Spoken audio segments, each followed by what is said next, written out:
painting miniatures is art, so is coloring adult coloring books. Not adult as in not safe for work. You know the coloring books I'm talking about. This coloring book comparison, I think that's what a lot of folks in the art world might say. And to be honest, they're probably not 100% wrong. But you and I both know that's not quite right either. And it raises this question that seems to hover at the peripheral of our hobby all the time. Is mini painting art?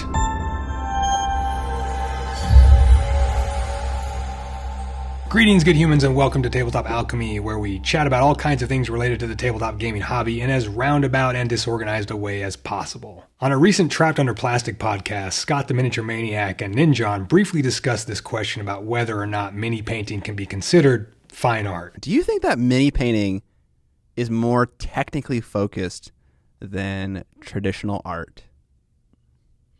Yes. That's a big difference. 100%. Right? We're more preoccupied with that question than the vast majority of fine or artists are. This is a common topic that pops up every so often in our hobby space. But you want the TLDR, right? Sure. Allow me to oblige you. The answer to the question is simply, who cares? That's facetious, but it's probably also true. Like, why do we care if someone else doesn't think what we do is art? I suppose the answer to that is because we're human and we care about how others perceive us. But of course, mini painting is art. So is coloring and coloring books. Let's not kid ourselves. Creating anything really is art. A programmer writing and developing a piece of software, I would argue in a lot of cases, is an artist. But I think we do have this spectrum of art versus craft, even though I would argue that craft is also art. The programmer and mini painters are typically working at a much higher level of technical craft than, say, traditional fine artists, like an impressionistic painter or avant-garde sculptor who are working with more conceptual levels of creativity. Don't get me wrong, fine artists are definitely going to throw things at me for saying they work with less craft than some other artists. But overall, I kind of feel like fine art lives over here, close to this end, and mini painting lives somewhere here in the middle. So, will miniature painting ever be considered fine art? My guess is that it probably won't, for esoteric and intangible reasons.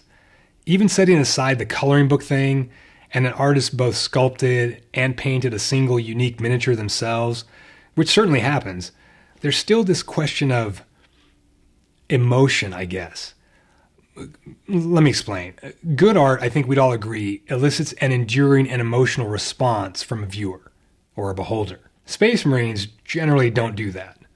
I mean, other than the enduring and emotional FOMO response. I think most of us in the hobby consider mini painting an art of some kind, but just like in any art contest, there are categories within this umbrella term. I don't necessarily think one category is better than another, just that the categories offer different things to a viewer, or maybe an experiencer. Because there are pieces of art that don't rely on visuals alone. There can be texture pieces and auditory creations to experience. There's that phrase, right? Good art feeds the soul, or torments it sometimes. So I've been thinking about this question for a long time, just, off and on in the back of my addled brain, and it continues to pop up now and then, and I don't think it's ever going to go away. A new idea recently occurred to me about what might make art fine art. I think there needs to be some level of or component of abstraction in a piece to allow it to function as fine art. It's like the more real or specific a piece gets, the less room for viewer interpretation, and so less fine art and more artistic craft. Of course, my thoughts represent a very unlearned opinion, and I am truly just making all this up. Like I'm thinking 3D versus 2D right off the bat removes a level of abstraction, i.e. a miniature versus a canvas painting. I do think a painted miniature could be considered art by art snobs, but I don't think that miniature would be painted with a traditional mini painting approach, meaning the approach most of us use on our own miniatures, which is this sort of technical approach towards realism. There's this other quality that kind of makes art, and that can be the level of effort inherently possessed by a piece. Like Michelangelo's David sculpture is a three-dimensional sculpture and bizarrely realistic in its details, so definitely not as abstract as other pieces of art, other than its singular texture and lack of color, but it's also carved out of a freaking piece of rock. Like, it's bizarre how detailed it is for being made out of a chunk of marble. So at least one thing it makes you feel when you see it is a sense of amazement just at the thought of how it was created. I don't know about you, but I catch myself thinking about the artist himself. Like, what was the day like when he was applying his rudimentary chisel to this chunk of rock? What was the air like? What was the workshop like? What noises did he hear in the background? Sort of just getting lost in an imagination of history. Let's take a look at the Slayer Sword winner from the 2022 Golden Demon contest. This piece is by Chris Clayton, and it's balls out amazing. I mean, most of the high-end entries in that contest are balls out amazing, but this one just happened to take the cake. You can stare at this piece for hours, I bet, and find new details to marvel at, and it truly is mesmerizing. Is it fine art? To be honest, I don't know. I don't think a fine art gallery would choose to show it necessarily, but I also don't know if that's right. Maybe it should be shown in a gallery. Maybe there should be an art gallery dedicated just to the art of miniature painting. I'm pretty sure there are museums out there that specifically display miniature works. There was definitely one here in Los Angeles at some point, and there are definitely model train museums, but I don't know of one that's specifically just for what our hobby considers miniature painting. In contrast to the David sculpture, the technical achievements and details of Chris's piece really pin down my focus and attention to this very specific scene being shown to me. Whereas the David statue, because it is monochromatic and hewn from a single piece of stone, there's just more abstraction there, less technical detail pinning my attention, and so some part of my brain is left available to encounter abstract thoughts. And that might just be the thing too. Our current labeling of what is art and what is not might really just be a social construct, some kind of unwritten agreement we've all kind of signed on to without thinking about it. Maybe.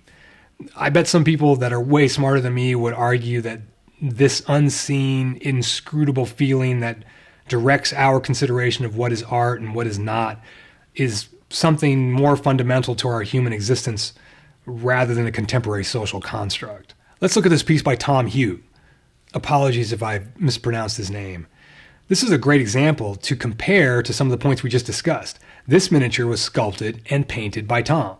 So he's created something that absolutely did not exist in any form before he went to work, and there's only one of these in existence. It's incredibly detailed. It definitely holds my interest. The facial expression is enigmatic and does elicit some emotional response, some interpretation and imagination from the viewer. It seems to do all these things we're saying fine art does. I still get this feeling, though, that it isn't falling into the same category as fine art, or would be collected by snobby art collectors, which is not saying it's in a lesser category. It's just a different category. Side note, most of this fine art collector, art gallery bullshit is just manufactured by wealthy people as ways to keep or make more wealth. I'll drop a link to a very interesting video below that has literally nothing to do with tabletop gaming, but is all about the art world and methods of tax write-offs within that world, and you might find it intriguing. Back to Tom Hughes' piece, and Chris Clayton's. I do find that while I'm captivated by these pieces, a lot of my mental focus is on the details and how they were painted, how they were sculpted, how these visual effects were achieved. My mind is not wandering off into self-reflection or emotional thoughts conjured by the image of these pieces. If I'm honest, I'm marveling more at the technical artistic achievements by these artists than pondering life or other ethereal concepts, which is kind of what I feel fine art gears itself toward. Here are some pieces of quote-unquote fine art that make me feel something, and the feeling is coming from somewhere else, almost sort of not attached to the art pieces themselves, but still generated by them. There's something about the miniatures that inspire me to look closer at them, to marvel at how they were made, to inspect their physicality, to directly admire the technical side of the craft, while in contrast, these paintings and illustrations are inspiring feelings in me that have no tangible or direct connection to the painting or illustration itself. They cause me to feel emotions that seemingly come out of nowhere, or out of the color of that sky, or out of the brushstrokes themselves. They cause me to think of other things, other stories, recall scenes from my past, things that are not directly connected to the paintings or illustrations themselves. And granted, sometimes I'm looking at some of these paintings and I'm envisioning a wider sense of the world that the painting is showing me, or imagining what's happening or going on outside of the space constrained within the boundary of the canvas. And I just personally don't get that feeling when I look at miniatures. I don't feel like the miniature is somehow implying to me a wider world or a wider reality that I could explore mentally. And it's really hard I don't know why that is. I really can't explain it. I feel like the miniatures just make me look at the miniature, and I don't really imagine much beyond the miniature because it's so real. It's not abstract enough to allow me to wander outside the boundaries of the miniature. This is all like super esoteric and touchy-feely and really more about vague emotional responses than it is anything concrete to actually discuss. I think we're running into the answer we've been looking for, which is an absolutely intangible and ephemeral answer. Those words almost mean the same thing, I know. Almost. Is mini painting fine art? Maybe. I think it depends on the beholder, and whatever the beholder feels is the answer is the answer. But we could literally talk about this till the sun explodes. I don't think there is a satisfactory answer, but I do think that the opinions of fine art connoisseurs will keep mini painting out of the fine art category for a while. Maybe not forever, who knows? I don't know. The more I talk about these things, the wilder, more far out my thinking goes, and sometimes you just got to stop and call it good for now. So go make some art. See ya.